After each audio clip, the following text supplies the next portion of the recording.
I was taught that the King James Version was the first English version of the Bible. First version translated into English. Why? As a matter of fact, way before the King James, the Geneva Bible was out. King James banned the Geneva Bible. And you say, wait a minute, if the Geneva Bible is such a good book, why was it banned? Well, let me tell you why it was banned. First of all, in any of this stuff that I've got, I'm more than willing to let you take a look at. This is a little pamphlet of the instructions to the translators. And if you see this, you understand real quick what's going on. You start to understand some of the things that are going on with it.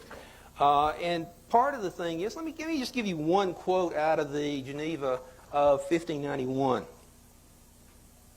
Ephesians 6, 11, 12. See if you can figure out anything that might cause a king not to want to have this out.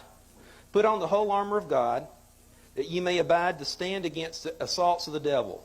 For we wrestle not only against flesh and blood, but against principalities, against powers. Sounds pretty familiar so far, right?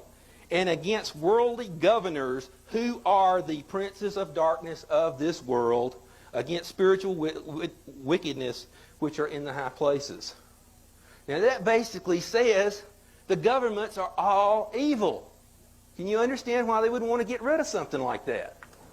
Well, they in fact did. And as a matter of fact, if you read the instructions, you find out that they left out a lot of things. The true meaning of baptism, the true meaning of what the church is.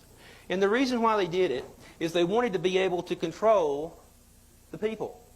They wanted to say that the government is divinely empowered and that the church you got to listen to. And of course, he controlled the church. 1910 talks about some of the real purposes of the King James Version, and it's not what you were taught in school or not what you were taught most other places. So for those reasons, the King James Bible, and of course the following editions, there's a book called, by the way, New Age Bible Versions, and it's by Gail Riplinger.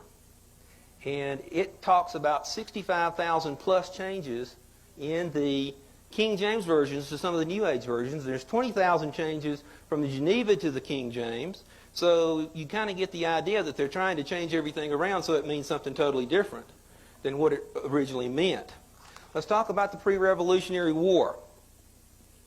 The Rothschilds. Their goal was to control the world through controlling money. Very simple philosophy.